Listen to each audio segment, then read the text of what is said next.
Welcome to another edition of Disrupt with Kyle, where we explore the different messages to finding solutions to the problems that we're all experiencing and facing.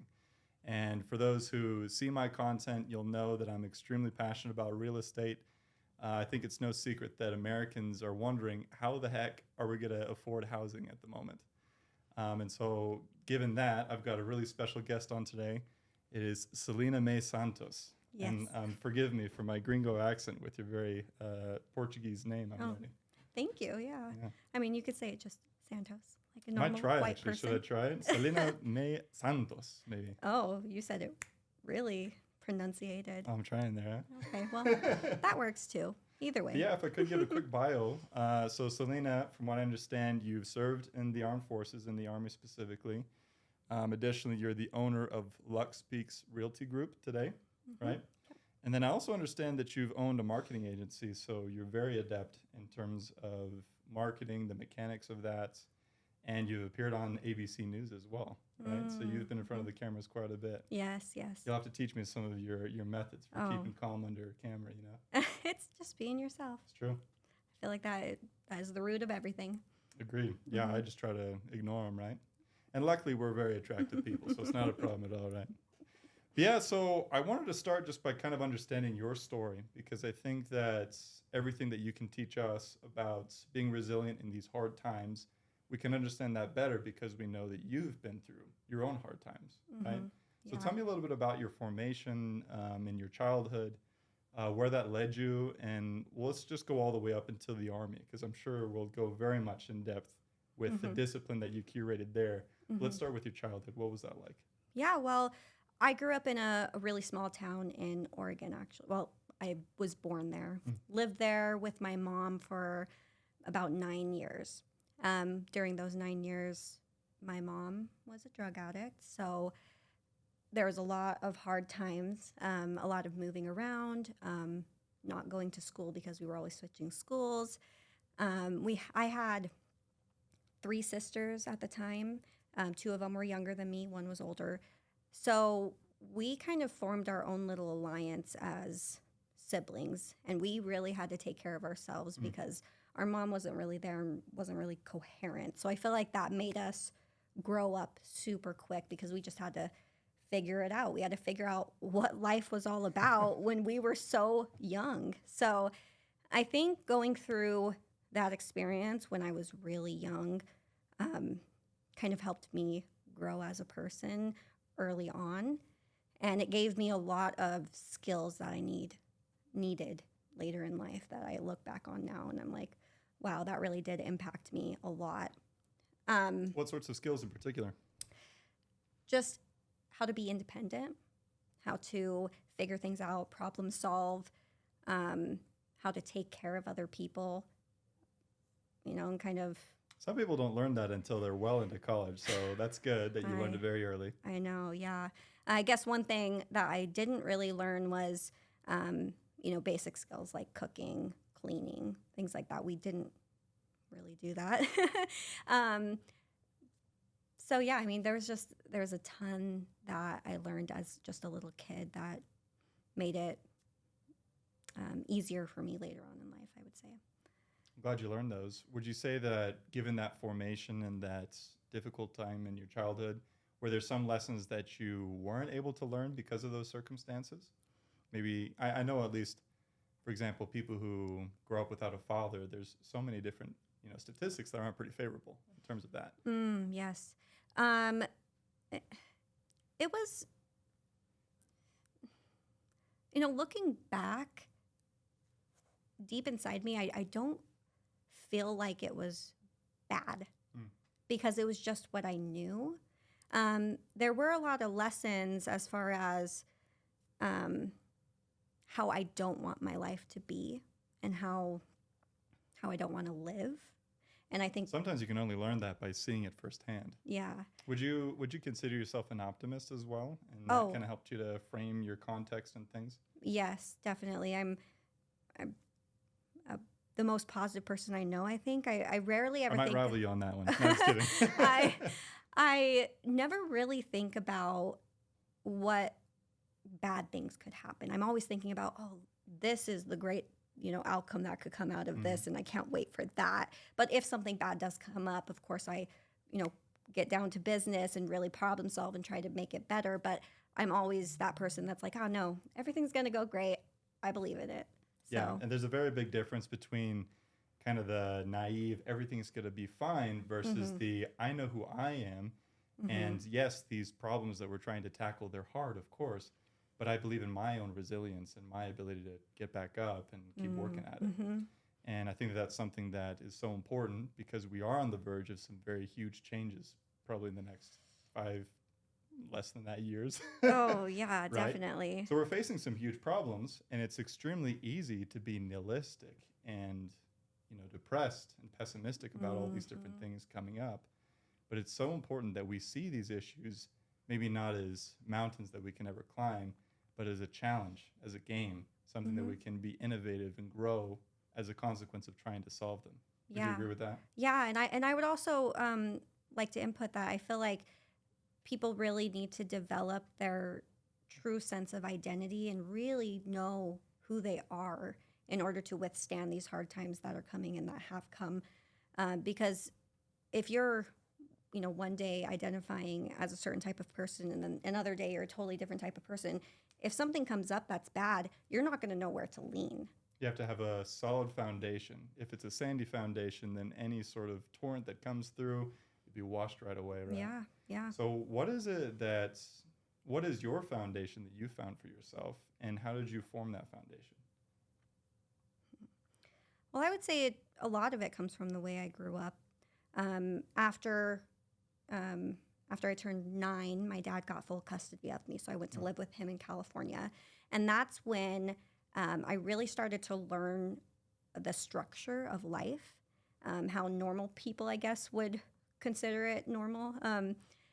Yeah, air quotes normal, right? Yeah, normal. But like simple things like going to bed at a certain time, getting up at a certain time, doing things that you don't really want to do, going to school, doing homework. Those were things I didn't experience before. I actually rarely went to school until I lived with my dad, and I had to catch up on all of the years previous. So I I feel know like, how hard that can be. I mean, I was held back because I was in a dual language program, Oh, and man. I was also diagnosed dyslexic. uh, And so it was all in Spanish for 50% of the time. mhm. And I mean, I also couldn't read very much in English, much less in Spanish. And so I held myself back, and I was bullied too, for the same reasons, right? And so I felt like I was an idiot, that I was stupid. Oh, gosh. And, a lot of my peers were reinforcing these images of myself. But, it took a teacher that imposed structure on me and told me, no, I'm not lowering the standards for you. I'm helping you to see that you can reach the same standards as everyone else. That's what it took for me to realize I am strong enough. I am resilient. And I'm not stupid. I can do anything that I put my mind to. Yeah, I have a similar experience with my 4th grade teacher. I mean, she really went above and beyond to make sure that I was catching up on everything. So even though I should have probably been placed in a lower grade, they put me in 4th grade, and she would spend every recess with me, getting me caught up and getting me up to date on everything that's going on. So I didn't get to go out and play like everyone else, Oh, wow. but she was willing to take that extra time when she probably needed to take a break herself to help me and to help me, see that, I have the ability to learn and to become great. And, by the end of 4th grade, I actually achieved the Presidential Achievement Award at Yeah. my elementary school because I was the most improved over 1 year, yeah. obviously. Are you still in contact with that teacher? I have her on Facebook. There you go. I haven't really spoke to her. I should I probably haven't either with the one reach that out, helped me but- out. But oh my goodness, I am so thankful for her and for everyone for that matter that kind of helped me to realize those pretty pivotal things. Yeah, yeah. Like and- you're saying, the foundation and the values that you espouse.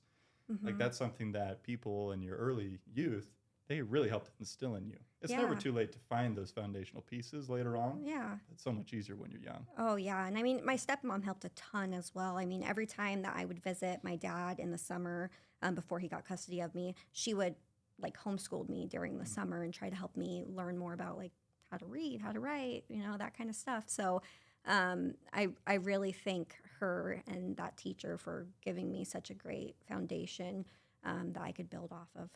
And obviously I turned out okay, so I'm thankful to them. Right.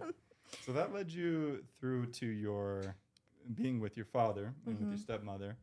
And then from there, you were telling me on the phone before we were having this conversation that you kind of considered yourself a bit of an old soul, that you relished in having, I guess, a more of a disciplined, I guess, outset.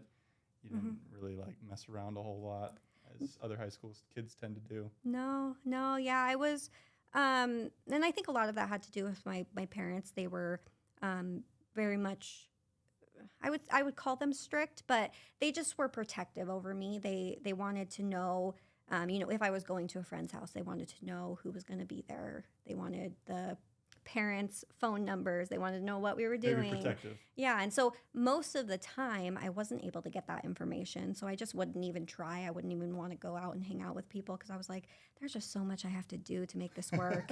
And I'm also, I think from my experience growing up, I am more of an introvert when it comes to social interaction. So I never really craved a ton of social engagement and a ton of friends or anything like that because I never really had it anyway. My siblings were mostly what I had. So I think, that definitely just had an effect on me as I grew up. And I think even now I'm still considered an old soul because I still don't go out and do things that normal people my age go out and do. Yeah. I'd rather stay home and watch TV or spend time with my cats and, have my own time. Yeah, these sound like introvert hobbies. Yeah, I'm definitely. an extrovert myself, so I can't really relate, to be honest with you. But I can be an extrovert when I need to be. Right. So, and I think that's I know. You've got the track record for it. that's an important thing to point out because I know there's a lot of people that consider themselves introverts, but you can be an extrovert when you need to be. You may have to set limits for yourself on how long you can do that, which I do. But I think being able to have both sides to me really helps, especially in my career, because I do work with people a lot.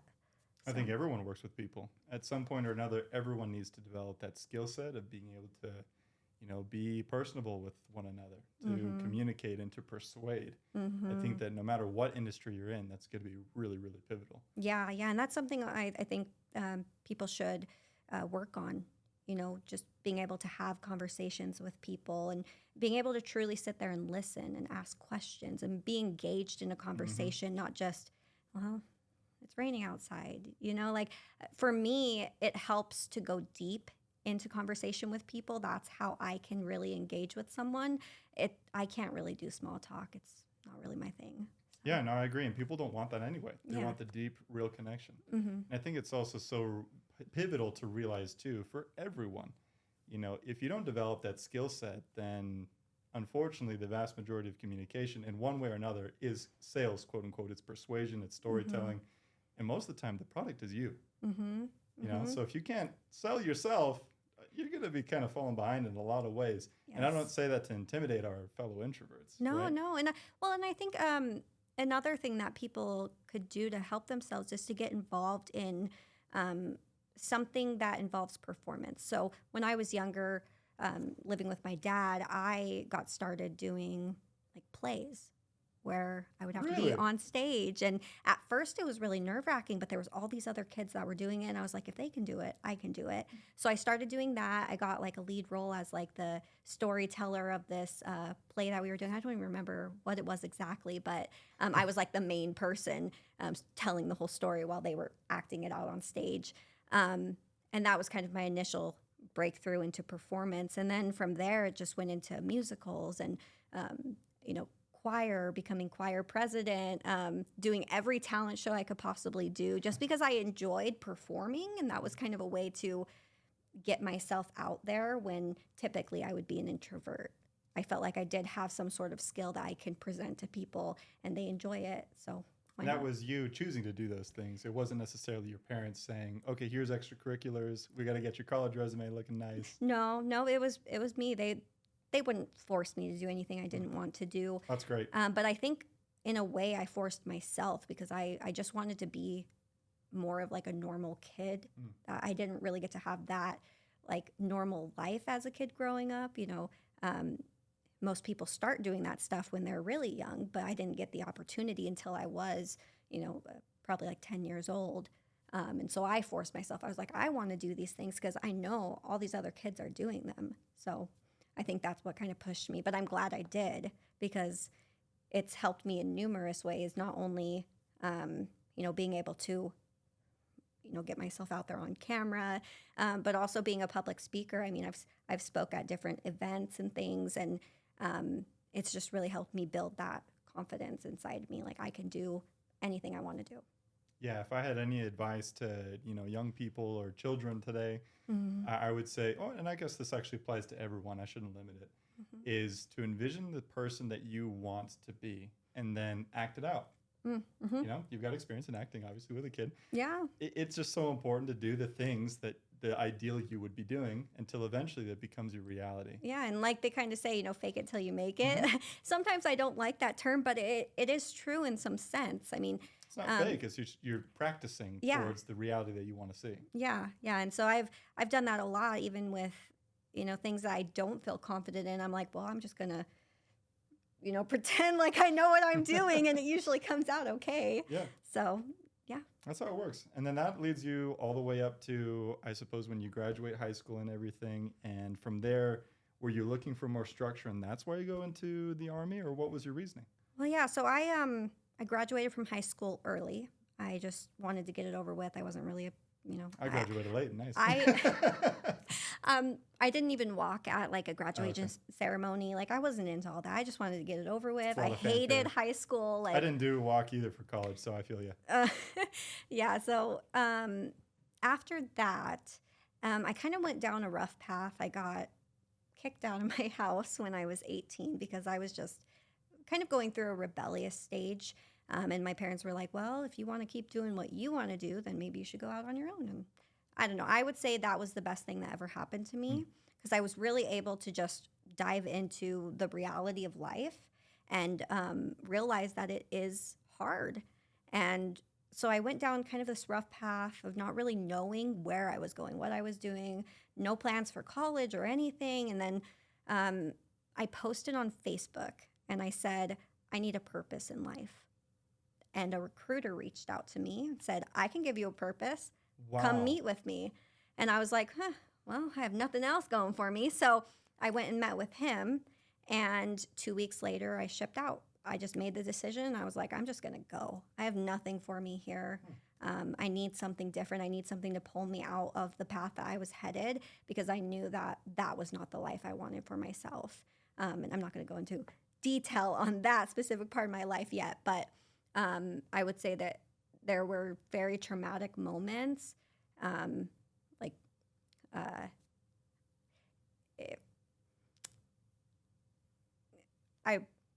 I got into a situation where I almost died. I'll leave it at that. But that kind of flipped a switch in my mind, and I was like, I can't keep doing what I'm doing, and I need to go a different route. And so that's when the Army came into my life, and I was like, I got to do it. Sometimes you got to hit rock bottom before you can see with clarity where the next steps are going to be. Mm-hmm. And it seems like you did that. I would never have posted something like that. I wouldn't think.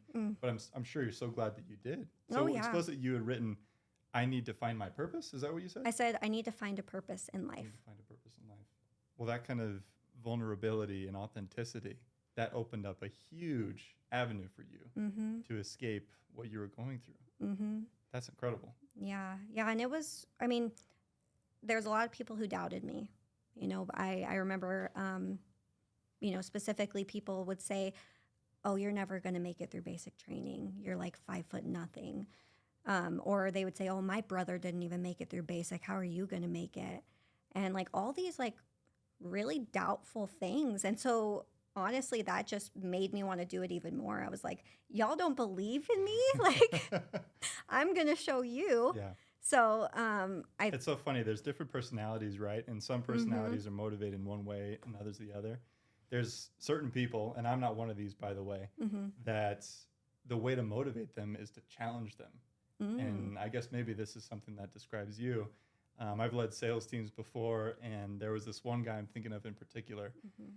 he had incredible talent and super, super gifted, but just not all that motivated. So what I would do to get him out of his bed and start doing his stuff was I would say, dude, how am I, this guy who's not at all capable in all these different areas, able to beat you on a consistent basis? Does that not fill you up, dude, with a fury that makes you want to get out of bed? And it did. But if I did that same thing to other recruits, they'd have been like, oh, you're right, I'm hopeless. Oh my gosh, yeah. So they need more of an encouragement. So it's kind of interesting to hear your story. So for you, it was like, I want to prove the naysayers wrong. Yes. Okay. Yeah, I'm definitely that kind of person. When people tell me I can't do something, I'm going to show them that I can, because I know I can do anything I want to do. I've said that before in this podcast, and I'm going to keep saying it. I truly believe that if I set my mind on something, I'm going to do it. And I think that mindset is so, so important. And I want to, part of this whole thing, this podcast, this content that we're producing, this business that I'm forming, I want to empower people just like you and I, who are regular people, to realize that we have more power than we realize. And it's just a matter of taking responsibility and ownership of our lives and saying, okay, there are things that I see that are problems in the world. I have real power and a responsibility to actually go and solve these issues. So let's take step one, and I'm going to fail along the way. But every failure is going to bring me closer to becoming the kind of person that can solve these problems, that can take myself out of my own doldrums. Yeah. Right? Yeah, and I mean, the Army taught me something along those same lines, where you can handle a lot more than you think you can. I mean, if anything can teach you that, it's the Army, right? Yeah, and you can push yourself beyond limits you thought were possible. And I really did learn that when I was in the military. And especially when it came to discipline, like things you don't want to do, you can do it.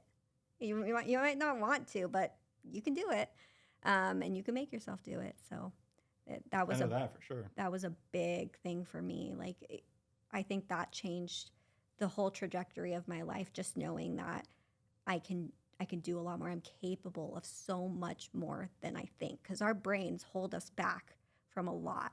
But if we just let ourselves go, like, who knows where you'll end up. It's true.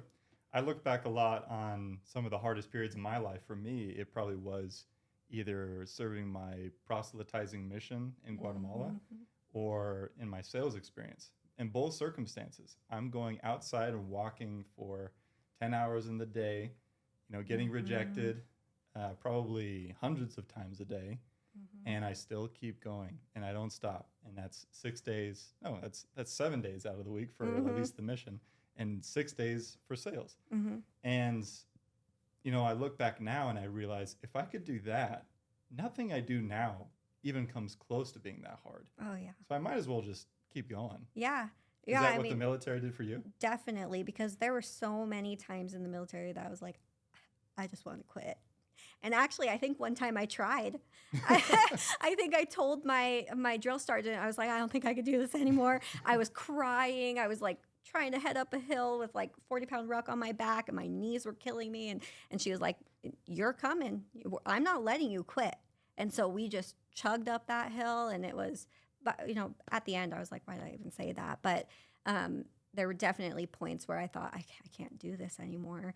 But looking back, that was the hardest experience that I've ever gone through. And so far, nothing has been able to reach that point. So I feel like, it just pushes me to be like, well, I'm just going to keep going until I hit something that's harder. Amen. Yeah. That's exactly the sort of mindset that I have looking back on my past as well. Now, this all takes us kind of to after the military. You decide to go and pursue your own, company, your own entrepreneurship, and you start going into an industry that I think personally would be extremely hard, probably harder than the sales that I was doing specifically. It was foreclosure of homes, right? Well, auctioning. So before that, I was doing normal jobs, trying to save up to get my real estate license. Okay. So I had done that for about maybe 6 months after the Army. And then that's when I finally got my courses and started, learning everything, doing all the hours, preparing myself to take the test. Once I got my real estate license, I started kind of diving into all sorts of things. It wasn't until about a year into my real estate career that I joined a team, and they were highly focused on doing all kinds of creative finance sort of things. So foreclosures, which is auction properties. We did, oh gosh, there were so many different things. Avenues, But I right? think that was the one that stuck with me the most because it was the one that got me out of my comfort zone the most. Because people are not happy when you show up, I'm sure, at least initially. No, and so like we would prepare as best we can, to meet these people, but then we would drive out to their house, and at first, when we knock on the door, no one would answer, so we'd start going to the neighbors and asking them if they knew anything about these people because we're trying to help them. And even the neighbors sometimes would get mad at us, like, "Who are you people? Why are you asking me about the neighbors?" But we were truly just trying to help these people, and I think that there's so many scams out there that everyone automatically assumes that you're just trying to scam them, when in reality... We have a deficit of trust right now. Yeah. And there's no lie in that. I mean, trust in the media is at an all-time low. Trust in various different endeavors for finances are also at an all-time low.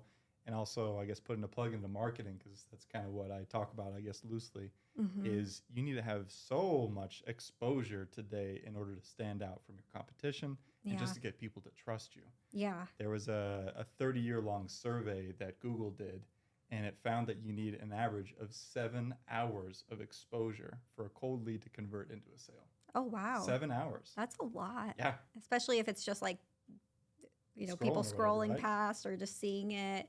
Yeah, that's crazy. But anyway, I got on a tangent there, right? Yeah. But you were saying, so people, they weren't pleased to see you when you came, even though you had all these solutions that they needed. Yes. And I think that was the hardest part, trying to overcome,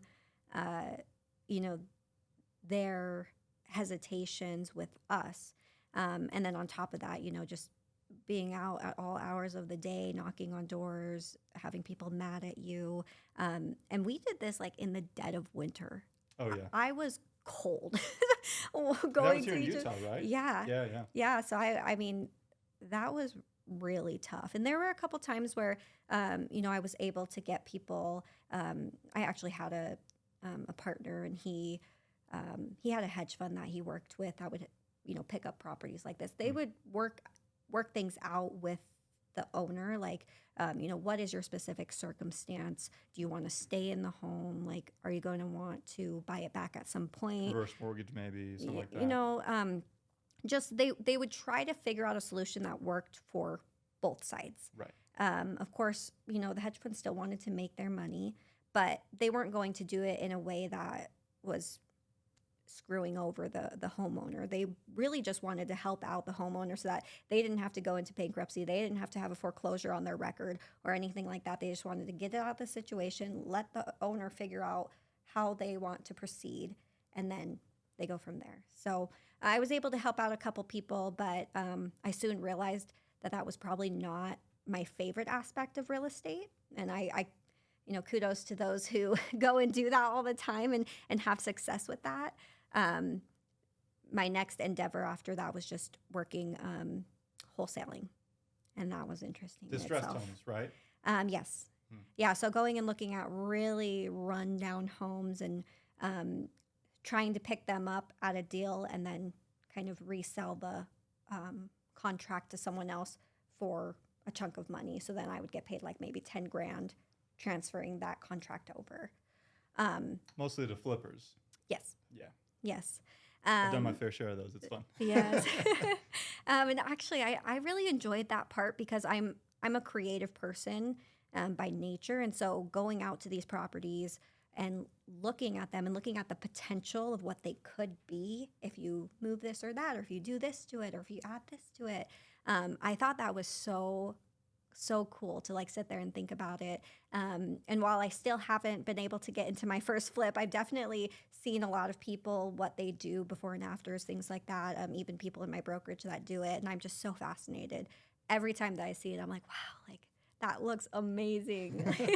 My favorite part's the demo. I got to be honest. The demo? Yeah, I feel like that would be pretty awesome. Oh, yeah. Just like getting all Get your all the anger rage out. I'm Yes. actually not a very rage person, so I don't know why I said that, but I don't. There it's was just fun to do. yeah. You don't need to be angry to beat stuff up. It's fun. No, it's nice. I mean, it's great for my anxiety. You know, I could just let it all Well, out. there you But go. Yeah, what more do you need, right? hmm Speaking of anxiety, so I want to really pick your brain on this. Okay. Before this conversation on the podcast, you're saying some solutions to the housing crisis that we're experiencing right now.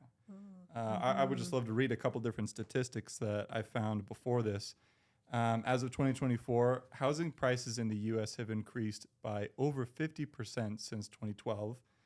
I think we saw during COVID, the prices just skyrocketed, especially here in Utah. I noticed that very much so. Yeah. It was insane. And then a study by Zillow found that nearly 40% of renters spend more than 30% of their income on housing.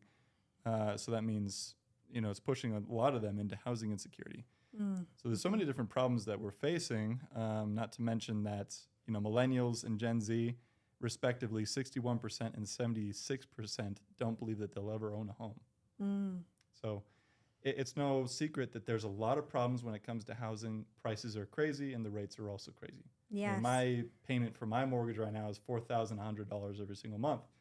So what do you see in terms of the problem and also some solutions that you've seen? Well, I think specifically when it comes to like Gen Z and millennials, there's a lot that factors into why they feel so insecure about getting into the housing market. There's a lot of things that build onto it, but of course, wages are not high enough. A lot of people have student debt.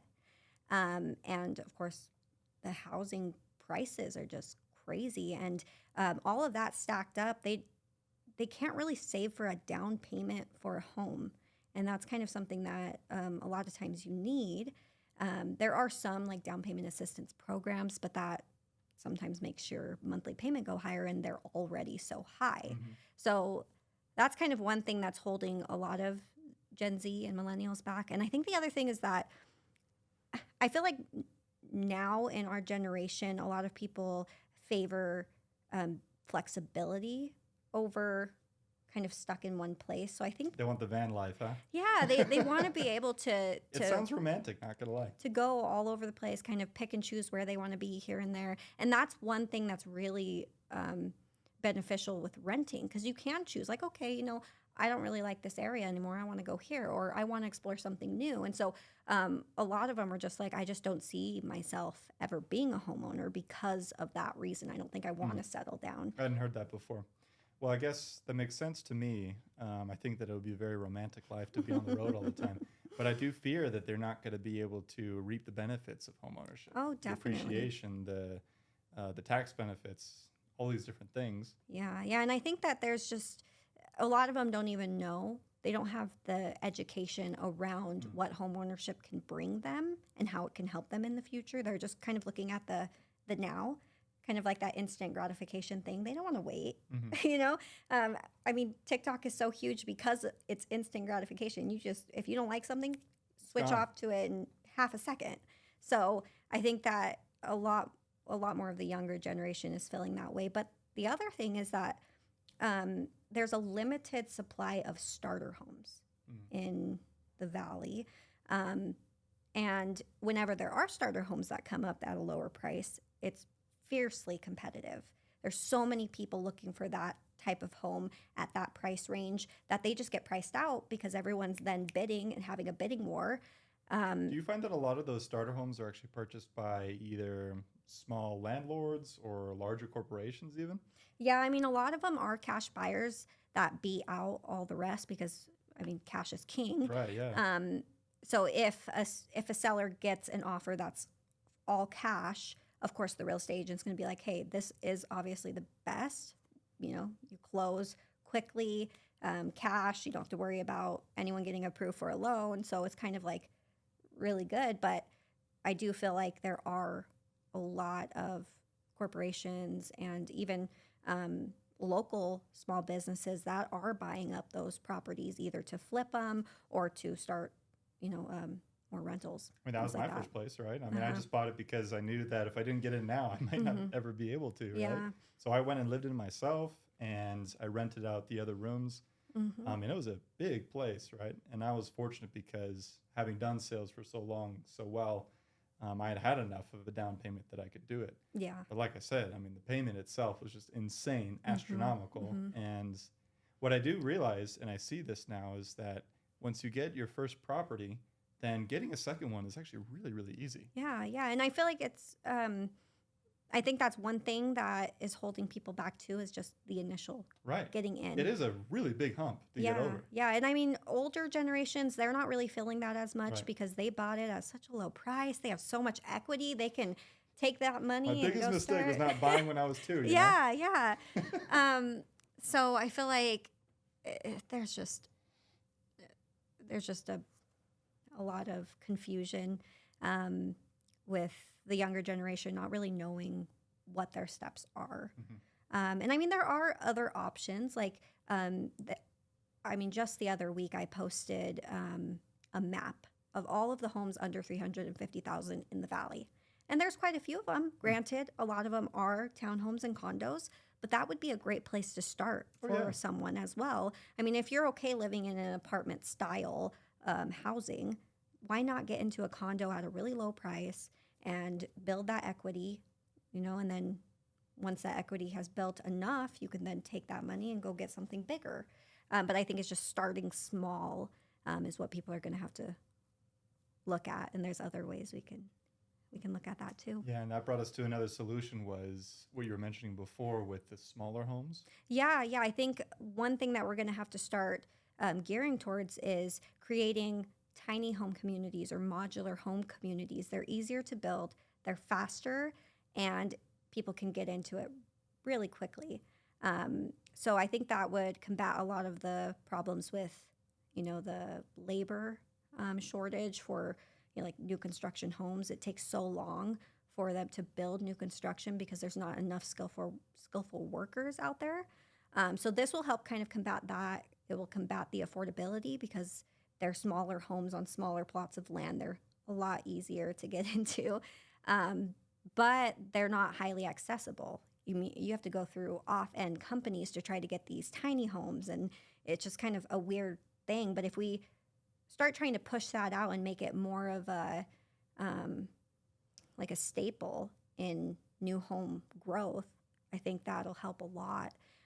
But one thing that we'll have to look at then is zoning, because in order to get that many, modular homes in such a small area, that's going to require different zoning than just like a single family home. Right. And I guess one of the big issues that I see is that there's a lot of red tape when it comes to building new things. And that's disincentivized a lot of different construction companies from building in various areas. Yeah. Do you see a lot of that red tape here? Yeah.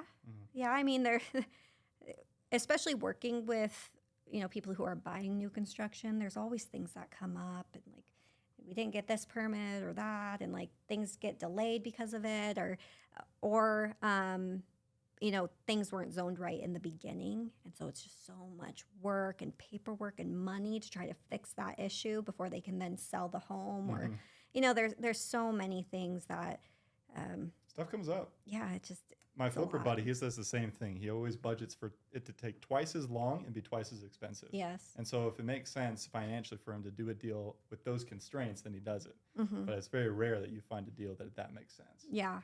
I've also heard a couple other solutions out there, and you can let me know if you know more about this. But for example, a friend of mine, he told me that there was this government incentive where in rural areas throughout the country, they allow you to help with the construction of the home, and then you get to own it at really favorable rates, at lower prices. Have you heard things like that before? So I think that's great, because if there's a labor shortage, I guess the person themselves can be invested in providing the labor that's needed in supply. I haven't heard that specifically. I know there are like loans from the government for kind of construction purposes on a home. So if you're wanting to go in and update or finish out a home or something like that, you can get a loan for that. Again, there's a lot of requirements and things behind that, so a lot of people don't tend to go that route. There's also the USDA, which is only rural, and it's semi-affordable-ish, I would say. It's kind of getting weird now, but it might be a good option for some people who are looking kind of in the rural areas. Like Eagle Mountain is still considered rural, even though they're building a ton out there right now. That's all I really know about that. But I mean, if they can come up with that solution that's more accessible to more people, and maybe have that as an option with most lenders, I think that would help a lot. Okay. Well, I guess I'd be curious to know too, are there popular figures that you know of who are tackling this issue of the housing crisis in a way that's really disruptive, that you think is revolutionary, that maybe we should be paying more attention to? I know it comes up a lot in debates and politics and things, right? I haven't seen anyone really come up with any solid solution that I think is pretty convincing. You know, I'm not sure, because a lot of the people that I follow, they're real big real estate investors, and they're all about, just get in. If you can do it, get in, because now is the time. It's always now. If you can get in and buy a property now, you're going to reap the benefits. And so I'm not really seeing a whole lot of these big people trying to combat the issue for younger people or people who are just trying to get in. I don't really see that a lot. Yeah, I would almost feel like the way to help younger generations to be prepared for this is going to have to be with, and first off, educating them as to why it's important, and helping them realize that, it's going to be way harder later down the road. And then also to lessen the burden of getting in. So maybe I actually have heard of a solution that maybe you would think would be really interesting. So I heard that there's either an application or a forum where young people who want to, invest in a home or live in it, they can essentially partner up with other people on the same platform and say, hey, we're in the same area, let's hop in the same place. And there was a lot of red tape with that, saying you couldn't do it. Purchasing a home at the same spot, and then we just live in separate units, for example. Like you live in this room, I live in this room, or I'll live in the basement, you live in the top half. Well, I think a lot of that is because there's a lot of restriction on getting on a loan when you're not family. And so I think that there's probably not a lot of options for people who want to do that, but that would be a great solution, co-housing sort of thing. But also you want to ensure that the people you're getting involved with are trustworthy. Right. Because I would hate to get into that kind of situation. I mean, that's there's a lot of people debt. I would trust for that, for sure. Yeah. But I was just thinking, whatever there can be in terms of innovative new solutions, we're in desperate need for something new. Yeah. I can see that for sure. Yeah. Well, I think another thing that people should look at is doing a home that has an ADU or basically a rental attached to it, or in the basement or whatever. I know that there is a builder in Eagle Mountain, R5 Homes, and they actually have, I would say, decently affordable homes for what they build, but they build brand new homes with an ADU already fully, there. But the home is Separate also utilities and everything? I'm not sure about that, but I know that it's like a full ADU, and it's also customizable. So say you wanted to have 2 separate ADUs in the basement with 2 separate accesses. You could do that. They would do it for you, and it's pretty affordable for, maybe not for the younger people just getting in, but if you can, get into a home and you already have like that rental agreement with a friend who's going to rent the ADU, that can show proof of some sort of income that you're going to get along with your regular income. That might help you afford something higher. And people don't look at that. You have to be creative when you're looking at, okay, how can I get into this home? Like a lot of people just purely think about the conventional aspect of it, put 3% down, have a stable job history, blah, blah, blah. Your credit score, all that stuff. Yeah, but there's a lot of creative ways, and especially seller finance. That's one thing that not a lot of people know about, but it can be really beneficial if you have maybe enough money in savings and you don't necessarily want to get a conventional loan or can't. That's actually where the seller becomes the bank, and you can go in and negotiate with the seller on the rate, payment, down payment, kind of everything that involves this loan, and you can basically buy the house from them, and it acts just like a normal transaction. They still do have interest in the property, of course, because you haven't paid off the full loan. But that could be a way to get in where you don't have to go through a traditional conventional loan, FHA, whatever it is. You can just go through the seller and work out your own thing. So Yeah, I know I use some pretty clever financing. Mhm. Yeah, it definitely, there's so many different ways to approach it. yes. And I want to know, I guess, is one of the last questions. What would be some resources that you would recommend people to use in order to see some of these different clever financing options? So creative finance, there are some people on YouTube. I would say YouTube is probably the best place to find That's where I information. did it. If you just search up creative financing, I swear you're going to get a ton of stuff.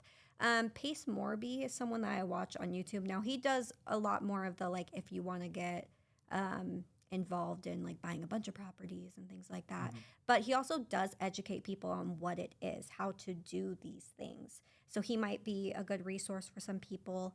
Um, and then, just reaching out to your local agent that kind of knows these creative finance strategies. Because there's a lot of agents that don't really dabble in creative finance. They're kind of traditional agents with traditional loans. But there are agents out there that kind of specialize in the investor type and creative finance. So having those people around you to give you advice on like, okay, well, let's think of a good solution of, what would work best for you, how to get you into this home, and really educate them on the best ways to do that. I think those are going to be the two biggest things, YouTube and a trusted partner that's in real estate. Oh, yeah. No, I completely agree with that. When I first started out, I was looking up Brandon Turner. I was doing, there's a really popular real estate podcast whose name escapes me right now. But really, no progress was made until I actually reached out to a professional, and that's when things really started to open up and progress was made. I'm going to finish this up with one question that always fascinates me, and I know it fascinates everyone. Okay. So we all feel intrinsically that there's things that we feel called to do, right? To solve the various problems that we see, and that's going to look different for everybody. You've gone and you've started to work, or you've been working for a very long time now to solve those issues that you saw and to form a business and a salary for yourself that's going to help you to do so much good. What would be your advice for anyone who feels the calling to do something, but feels some hesitation and some fear about what comes ahead? I would say don't spend so much time preparing. That's going to delay you more than you know, and you might not even end up doing what you are called to do. Don't prepare, just jump right in and start learning everything you can about either that issue or that topic or whatever it is that you're trying to combat. You're going to learn a whole lot more about yourself and about that issue at hand when you're in it. And you're going to learn along the way. And yes, you're going to fail. But I think the biggest thing is just jumping in, feet first, just going full force, not letting anything get in the way. And definitely don't sit there and prepare for years and years to try to get into this. I completely agree. You learn along the way. Yes. So thank you for that advice. I think that's very sage, Lena. A lot of us would do really well if we just were decisive. Yeah. Of course, it's going to be painful, Yeah. especially at first. I can say as a business owner, Yeah. the first little bit is definitely the hardest, right? But you could do a lot more than you think you can. Oh, yeah. Oh, yeah. So thank you for tuning in for this episode. We're going to be doing a lot more highlights of disruptors here in our area as well as in the world. So tune in, and thank you for joining.